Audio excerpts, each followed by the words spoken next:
siapa orang yang paling bertanggung jawab atas pencopotan tersebut menurut Anda? Dua. Siapa? Amin Rais dan Megawati. Saya di dunia ini yang pantas pemimpin Indonesia ya, yang pantas jadi musuh saya cuma satu, Mas. Siapa itu? Pak Harto.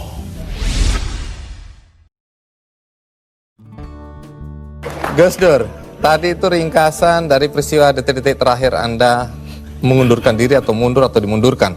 Nah, apakah sampai sekarang Anda dilengserkan? Apakah Anda masih tetap sampai saat ini tidak menerima dan menganggap itu tidak sah? Oh, enggak benar, enggak sah emang. Itu proyek politik dari MPR, karena itu Amin Rais tidak merasa perlu memberitahu saya. Iya, dulu Anda atau sampai sekarang bahkan Anda tetap menganggap itu sebagai pelanggaran konstitusi. Pelanggaran apa sebenarnya? Pelanggaran konstitusi karena di situ ada insubordinasi. Insubordinasi itu siapa yang mimpin? Yang mimpin Kapolri Bimantoro dan Panglima TNI namanya Widodo AS, sekarang Menko. Udah itu apa adanya saya ngomong. Tapi begini Gus, setelah Anda merasa itu tidak sah, tapi toh kenyataannya Gus Dur digantikan oleh Megawati, kemudian sekarang kita punya presiden namanya SBY, semua berjalan normal saja. Lalu apa negatifnya bagi bangsa dengan pencopotan Anda tadi? Bukan soal bangsa, ini soal hukum. Saya dilengserkan secara politis, secara hukum belum pernah dibuktikan saya bersalah. Yang bersalah bahkan pansusnya DPR yang dipimpin oleh sekarang Menteri Sosial Bakhtiar Hamzah, yaitu menurut undang-undang pansus itu harus tutup pintu supaya nggak didengar orang dari luar. Tapi oleh Bakhtiar Hamzah dibuka 10 cm, di situ berjejer-jejer lah tipnya wartawan. Nah kan, waduh, semua yang ada dalam sidang diketahui dunia luar. Itu pula yang membuat saya, oh ya kalau gitu mereka maksudnya melengserkan saya dengan segala cara. Hukum nggak hukum. Tapi sesudah itu apa upaya yang Anda lakukan? Nggak ada. Sebab penakut bangsa ini. Kenapa Anda bilang penakut? Bangsa ini penakut karena tidak mau bertindak kepada yang bersalah. Akhirnya nggak ada yang ditindak toh. Tapi sekian tahun sudah berlalu Gus. Untuk apa rasa penasaran, perasaan? Loh, saya nggak pernah itu terserah bangsa Indonesia. Saya itu memaafkan semua, sampai istri saya marah kepada saya karena saya pergi ke rumah Megawati. Tapi kenapa Anda lalu ke Megawati kalau memang Anda marah dan kecewa? Saya nggak marah, yang mestinya marah itu bangsa ini. Mereka diem aja lah, kenapa saya jadi ribut? Saya nggak mau ribut. Baik, Gus Dur. Tapi disuruh memandang itu benar, nggak bisa dong. Orang kan ada batasnya. Antara benar dan salah. Jadi yang benar dalam hal ini istri saya.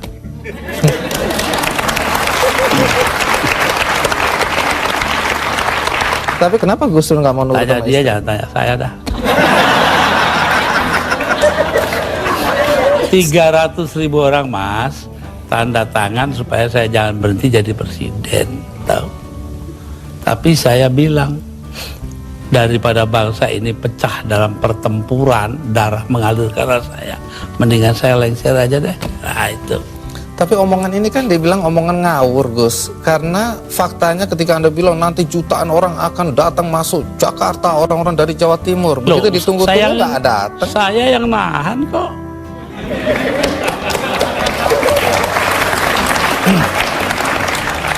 Jadi kalau nggak ditahan sama Gus Dur, datanglah beneran itu ya? Bukan begitu, artinya tetap saja kebenaran kita pertahankan, tapi sikap kita itu jangan sampai bangsa ini perang saudara. Dan itu pengorbanan Anda? Ya bagi saya bukan korban, biasa aja. Nah, satu pemandangan yang kurang elok Gus, Anda keluar memakai celana pendek dan kaos oblong. Banyak orang bilang itu tidak pantas sebagai presiden Anda tampil seperti itu.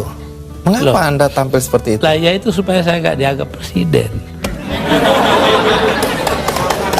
Terus manfaatnya apa dengan dianggap tidak sebagai presiden? Loh, orang dingin hatinya, nggak jadi marah. Tapi Gus Dur, dalam upaya mencopot Anda, siapa orang yang paling bertanggung jawab atas pencopotan tersebut menurut Anda? 2, Siapa? Amin Rais dan Megawati. Mengapa? Hah? Tanya sana dong, kok tanya. Nah, kalau memang Megawati dan Amin Rais dianggap orang yang paling bertanggung jawab atas pencopotan Anda, apakah Anda dendam sama mereka? Lah, ngapain dendam Mama Amin? Artinya Gus Dur sudah melupakan itu, sudah memaafkan. Maafkan, lupa sih enggak. Nah, pernahkah setelah peristiwa ini, apakah itu Megawati atau Amin Rais datang ke Anda untuk meminta maaf? Nggak ada. Mereka merasa dirinya benar, ya sudah. Besok-besok akan terbukti oleh bangsa ini sendiri. Pernyataan ini agak bertentangan dengan kenyataan bahwa kelihatannya Gus Dur sama Pak Amin Rais sama Ibu Megawati akur-akur aja, rukun-rukun aja. Saya di dunia ini yang pantas pemimpin Indonesia ya, yang pantas jadi musuh saya cuma satu, Mas. Siapa itu? Pak Harto. Artinya Tapi apa itu pun saya hari raya masih ke sana. Masih jadi teman baik saya. Artinya apa itu? Artinya saya nggak punya musuh dong di Indonesia.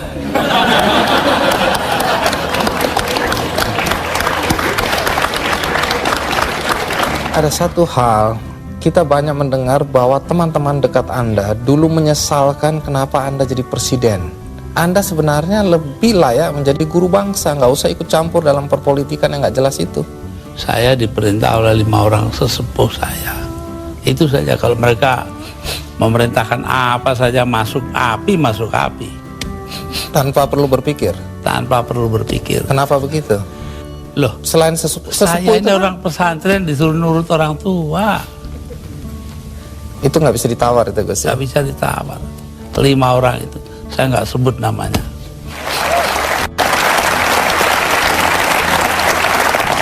Ya, Gus Dur dalam 20 bulan sebagai presiden, prestasi apa saja sih yang sudah dicapai? Saya itu menjadi presiden di saat Indonesia menghadapi bahaya akan terurai. Kelompok-kelompok separatis ada di mana-mana. Jadi saya berangkat keliling-keliling dunia itu 80 kali dalam 20 bulan. Jadi 4 kali 1 bulan. Itu tugas saya cuma satu. Apa? Yaitu membuat supaya integritas wilayah Indonesia ini tetap. Itu aja, nggak ada pikiran lain toh saya. Tapi ada yang menuduh. Dan ternyata berhasil toh. Kita tetap satu negara hari ini. Jadi Gus Dur merasa itu karena jasa Gus Dur. Bukan, artinya tugas saya begitu. Perkara saya berjasa itu adalah soal kedua. Tapi ada yang menuduh bahwa Gus Dur ini sebenarnya menggunakan aji mumpung. Mumpung jadi presiden, dibayari negara, keliling jalan-jalan. Allah nanti sejarah akan membuktikan. Tapi Gus Dur, perjalanan Anda itu menelan biaya sampai 52,7 miliar. Ya, tapi eksistensi Indonesia sebagai satu negara harganya jauh lebih tinggi. Jadi nggak bisa dipersoalkan itu Nggak biaya. bisa dipersoalkan. Loh, kalau enggak kan udah dipakai oleh orang-orang brengsek itu.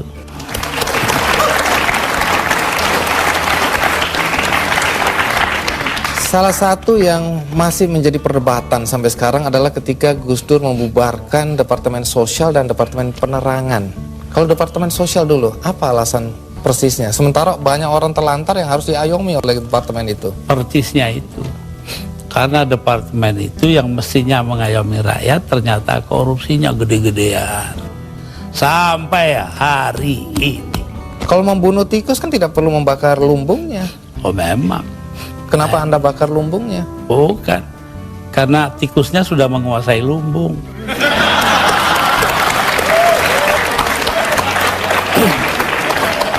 Depan dibubarkan. Kalau Depen jelas. Akibatnya sekarang pers itu sangat tidak terkontrol. Begini Bahkan pornografi sekarang merajalela. ya. Ya, betul. Itu dosa Anda loh. Enggak dong. Loh, saya nyiarin. Saya diapa-apakan itu saya bekerja menurut ketentuan Undang-Undang Dasar. Undang-Undang Dasar menjamin kebebasan berpikir, dan itu hanya mungkin kalau depan nggak ada. Sekarang nggak ada kebebasan berpikir. Tapi kalau kebebasannya seperti sekarang nggak ada yang kontrol, Gus. Loh, Siapa ya aja bisa. kita kontrol nanti dong. Siapa yang mengontrol? Ya antara kita aja. Kenapa sih masyarakat juga penting peranannya kok? Memang hanya pemerintah aja. Baik, Gus. Satu lagi hal yang dicatat ketika Anda menjadi presiden dan agak kontroversial, yaitu masalah PKI. Banyak orang begitu khawatir ketika Anda dulu mencabut TAP MPR nomor 25 MPRS 1966. Sebab bertentangan dengan Undang-Undang Dasar, Mas.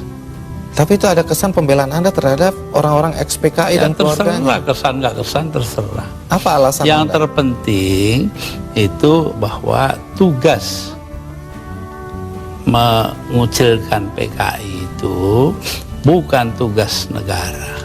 Itu yang penting. Apa artinya pemisahan agama dari negara kalau negara ngurusin segala hal? Padahal yang menentang PKI kan cuma beberapa gelintir orang aja. Jadi Anda tetap merasa bahwa apa yang Anda lakukan mencabut TAP MPR itu benar? Benar karena bersamaan dengan Undang-Undang Dasar gitu loh. Kenapa? Karena memang Undang-Undang Dasarnya begitu, mau diapain? Begitu itu bagaimana? Ya melindungi semua. Ya itu hasil daripada 7 abad lamanya kita berpancasila tanpa nama, yaitu yang dinamakan Bhinneka Tunggal Ika. Berbeda-beda tapi satu tujuan. Nah ini yang penting kita ngelihatnya dari situ. Kalau belakangan ini ada kekhawatiran PKI akan bangkit? Kenapa takut? PKI aja ditakuti.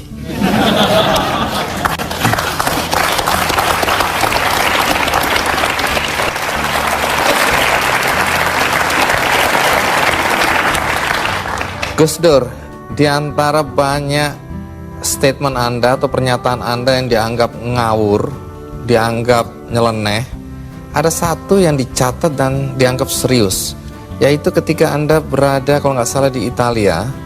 Anda menyatakan bahwa pernah suatu ketika Faisal Tanjung, waktu itu Panglima ABRI, diminta untuk menghabisi Anda.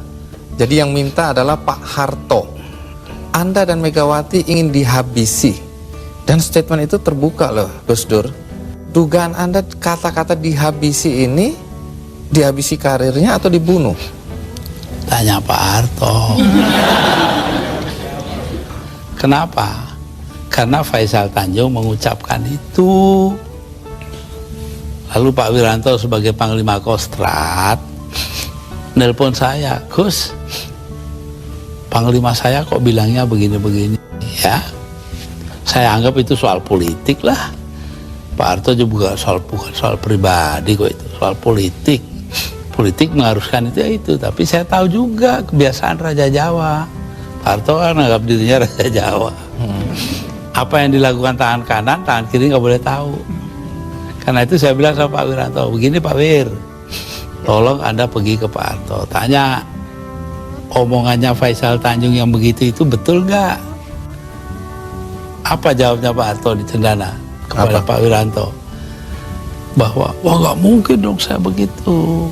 Megawati itu dilindungi ayahnya, Gus Dur dilindungi para kiai. Lah selesai sudah.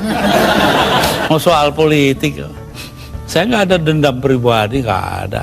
Malah saya terus terang aja, ini ada Yeni anak saya ini, ikut saya kemarin hari raya pertama, hari Sabtu, saya soal Pak Harto, ya maaf-maafan hari raya sudah selesai, terus makan pulang. Iya, tapi ini kan untuk meluruskan sejarah, jangan sampai orang salah paham mengenai ini. Pak Faisal Tanjung juga secara terbuka mengklarifikasi bahwa tidak pernah ada itu. Jadi apa yang Anda kalau bilang, Pak Wiranto dong, dia mengatakan Pak Wiranto bohong. Anda bilang ada operasi naga hijau, naga merah, itu kan orang memang bilang, ya begitu, saya dengarnya kok. Gus Dur ini ngarang-ngarang aja. Ya saya nyatanya nanti sejarah akan buktikan betul tidaknya itu. Tapi Gus Dur sendiri pernah datang ke Pak Harto untuk mengklarifikasi ini? Nggak perlu ngapain. Tapi dari penjelasan Pak Wiranto memang Pak Harto bilang tidak pernah ada karena Iya. tadi itu ya. Kayak kemarin ini, saya ke tempatnya Pak Harto. Sepulang saya dengan suara terbata-bata karena Pak Harto itu sudah banyak lupa. Itu ngomong kepada para ajudannya. Ngomongnya apa? Saya pengen ngomong dengan Gus Dur panjang-panjang tapi nggak bisa. Itu tuh. Coba. Kenapa nggak bisa? Ya karena dia pelupa itu, ntar banyak gak lupa. Pak Harto itu orang pinter loh. Jasanya bagi bangsa ini besar sekali walaupun dosanya juga besar.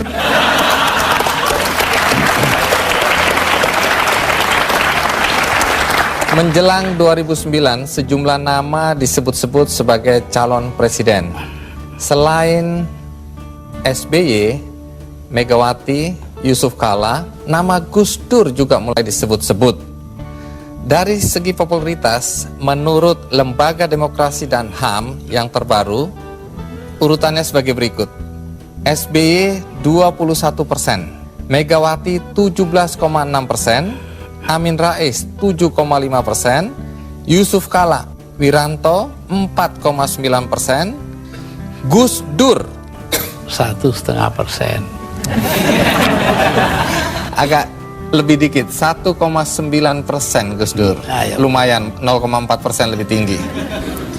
Nah kemudian Dan yang menang nggak disebut. belum ini Gus Yang Dur. paling bawah itu.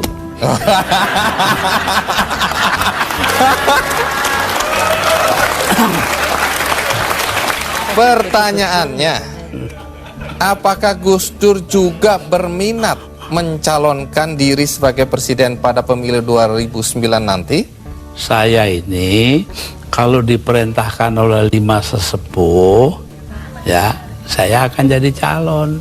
Tanpa tim sukses, tanpa duit. Dulu begitu. Kalau Gus Dur maju tadi tanpa uang, tanpa macam-macam, lalu modal Gus Dur apa? Kepercayaan masyarakat. Apa Gus Dur yakin masyarakat masih percaya sama Gus Dur? Loh. Ayo ikut saya yuk, nanti kalau saya ke Situbondo 250.000 orang.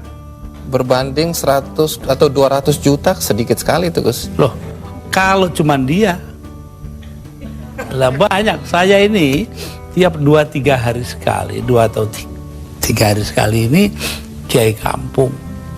Kalau mau ikut nanti hari Kamis ke Cicalengka dengan saya, tempatnya Ajengan Said. Itu 3.000 kiai kampung. Kembali ke dalam konteks Gus Dur akan mencalonkan diri, katakanlah setelah mendapat restu dari 2 kiai lainnya. Pertanyaannya, dengan kondisi penglihatan yang terkendala ini Gus Dur, dan itu menjadi hambatan ketika Gus Dur dulu mau maju oleh KPU, dianggap bahwa tidak memenuhi persyaratan kesehatan fisik. Melanggar undang-undang. Tapi kan itu masih ada sampai sekarang Gus Dur. 4 buah undang-undang karena KPU-nya dibiarkan curang. Kalau kemudian itu terjadi lagi sekarang ini tahun 2009? Ya biar aja. Rakyat masih ada ini. Tapi Gus Dur berarti nggak bisa maju dong? Apa? Nggak bisa maju karena Loh, saya terkendala tuh oleh... nggak butuh maju kok. Orang tua itu kan punya solusi sendiri nanti. Ini sedikit berandai-andai Gus Dur. Kalau akhirnya Gus Dur tidak maju, siapa tokoh yang Anda anggap pantas untuk memimpin bangsa ini ke depan? Lebih dulu tanyalah, apa yang harus diperbuat bangsa kita? Bangsa kita ini paling kaya di dunia, kok jadi paling melarat sekarang? Artinya? Karena korupsi dibiarkan, tidak ditindak.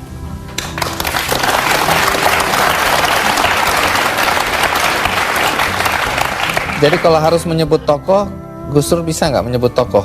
Siapa kira-kira yang pantas dari yang ada? Nanti dong, rahasia perusahaan. Baik. Di sini ada Ibu Sinta Nuria, istri dari Gus Dur. Ibu Sinta, pertanyaan penting nih. Kalau Gus Dur mencalonkan diri lagi dan direstui oleh para kiai, apakah Anda mengizinkan? Saya sebagai istrinya, menjadi apapun saya akan tetap mendukung. Karena terpaksa atau karena cinta? Jelas karena cinta dong. Wah.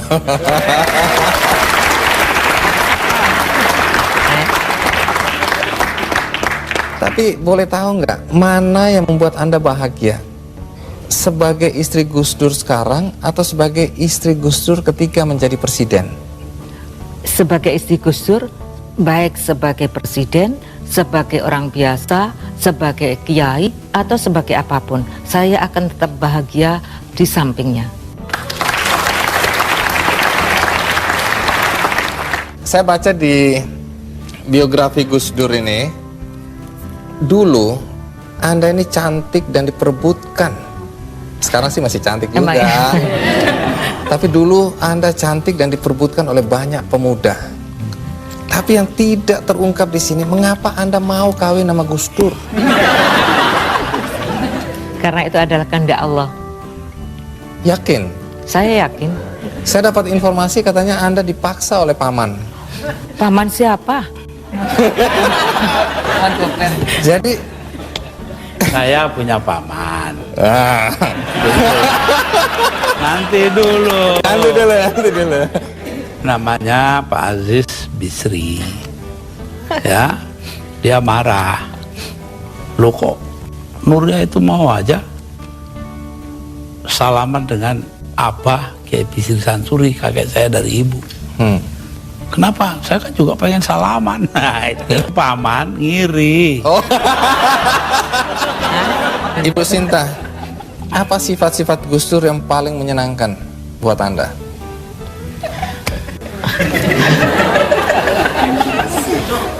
Kok kayaknya susah, apa nggak ada ya? Makannya gampang. Iya, ngurusnya sih gampang. Makan juga apa adanya, apa saja dimakan. Tambah lagi ya, yang paling menyenangkan Yang saya. menyenangkan dulu. Pada setiap kali saya melahirkan anak, ya, setiap malam kan biasanya anak bangun. Nah itu setiap kali anak saya bangun nangis, maka Mas Dur yang pertama kali bangun, kemudian mengganti popoknya yang kena kencing, kemudian mengangkatnya dan menyerahkan kepada saya. Saya tinggal netein, setelah anak saya tidur, kemudian diambil lagi, ditaruh di box lagi.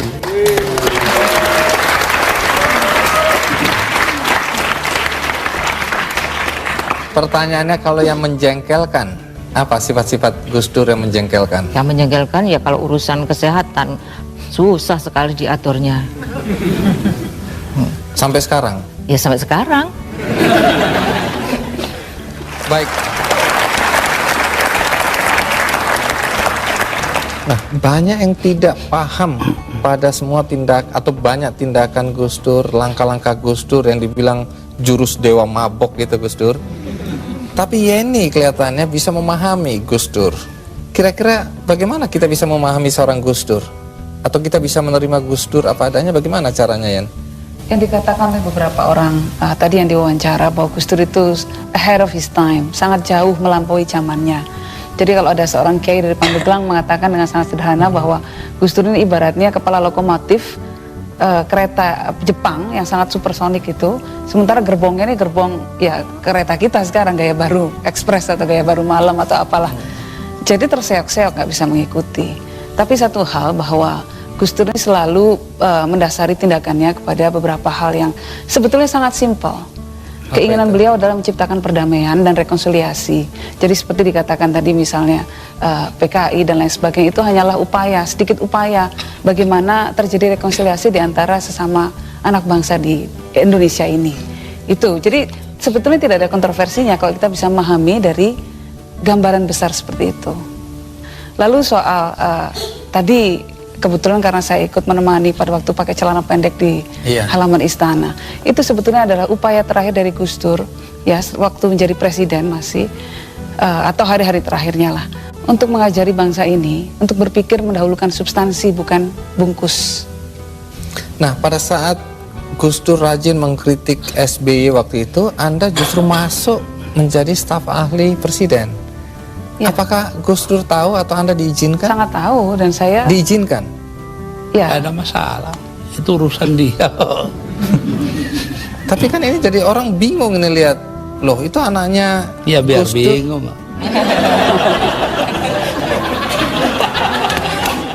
Gus Dur tidak pernah ikut campur dalam kehidupan Anda? Tidak pernah. Gus Dur, ada satu misteri yang Anda harus ungkapkan pada kesempatan ini. Yaitu katanya kalau Gus Dur tidur, kita ngobrol, kita diskusi, Gus Dur bangun langsung nyambung. Apa betul itu, Gus? Saya dengarkan apa kata terakhir yang saya ingat ya. Nah, tentu mereka belum bicara jauh dari situ-situ aja pasti. Jadi karena itu saya, wah disangkanya saya denger lah.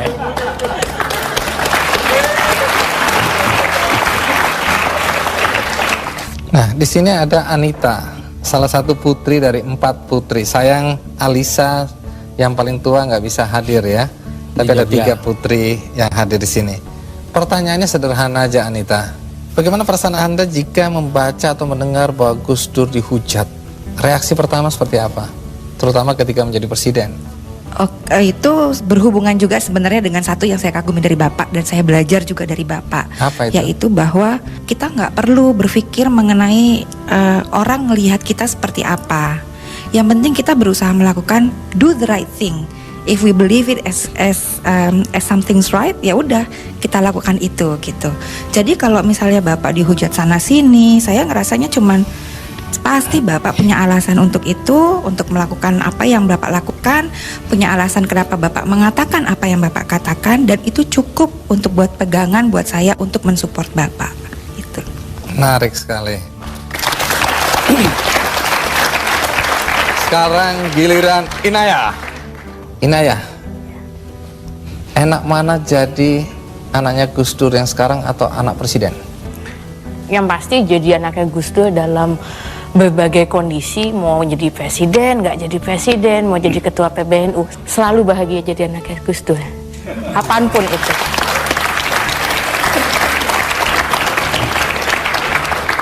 Di Metro TV ada program namanya news.com. Dan di situ ada figur Gus Pur yang meniru Gus Dur. Apakah keluarga nonton acara itu? Iya, tiap minggu malam itu selalu ada di situ. Pertanyaannya, bagaimana reaksi keluarga ketika melihat tokoh Gus Pur ini? Marah, jengkel, senang, atau apa perasaannya? Yang saya tahu Pak Handoyo itu, Iya. Pak Handoyo itu sangat kagum pada Bapak.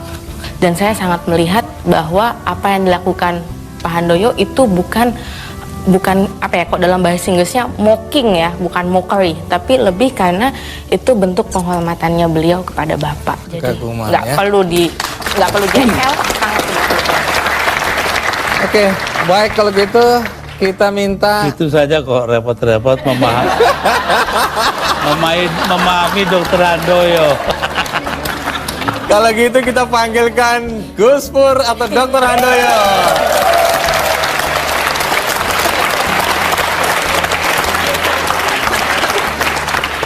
Nah, kalau orang bertanya, Ya, silakan duduk. bagaimana Dr. Handoyo. sikap Anda terhadap Gus Pur?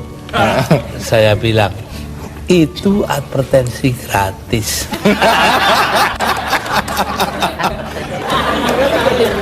Ibu Sinta, sebenarnya siapa yang lebih ganteng di antara ini? Gus Dur dong. Dokter Handoyo ini pengikut advertensi Fuji Film. Lebih indah dari warna asli. Tapi tunggu dulu. Waktu itu saya tanya sama Dokter Handoyo, Anda udah dapat izin belum dari Gus Dur untuk memerankan Gus Pur? Katanya sudah dapat izin. Apa betul, Gus? Ya, anggap aja udah dapet. Habis mintanya pun begitu, ya udah. Tapi sebelum kita lanjutkan, bagaimana kita lihat Dokter Handoyo menirukan Gus Dur menjadi Gus Pur di news.com. Ini dia cuplikannya. Gimana Gus? Kalau berani ya dituntut sana. Gitu aja kok repot. Iya. Jangan bawa-bawa saya ya. Saya tuh nggak ikutan. Saya datang sendiri, wong saya cuma mau silaturahmi. Gitu aja kok repot sih. Kritik itu penting loh untuk kemajuan. Gitu aja kok repot.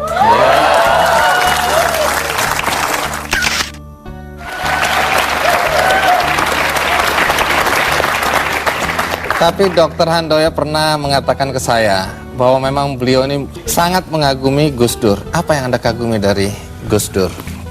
Pertama karena saya kenal biografinya beliau, saya baca. Lanjutnya beliau juga yang saya salut, dia berdiskusi dengan orang-orang yang warnanya pelangi, Pak Andi. Kalau nginjek terminologi politik, mulai dari yang paling kiri sampai yang paling kanan. Tidak pandang suku, Tidak agama, pandang ras, itu. bangsa. Dan beliau selalu dalam mindsetnya Gus Dur itu ada paham. Pertama keislaman, kedua adalah keindonesiaan, yang ketiga adalah kemanusiaan.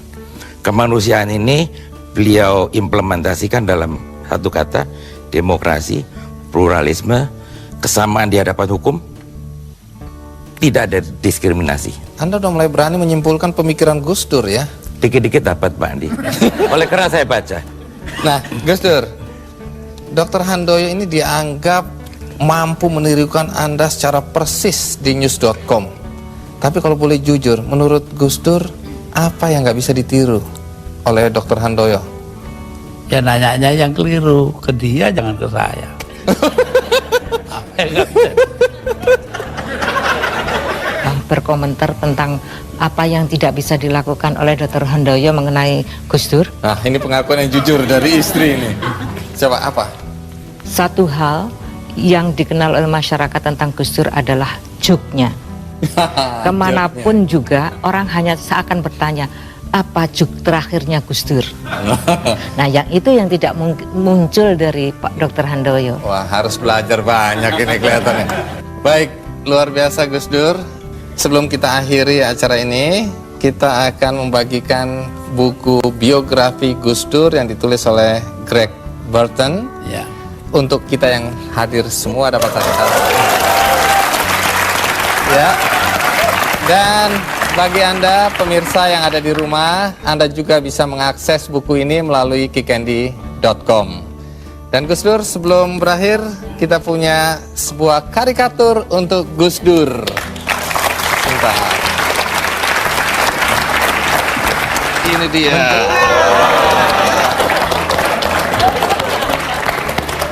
Jadi di sini digambarkan Gus Dur pakai kopiah dengan pakaian silat ya, jawara.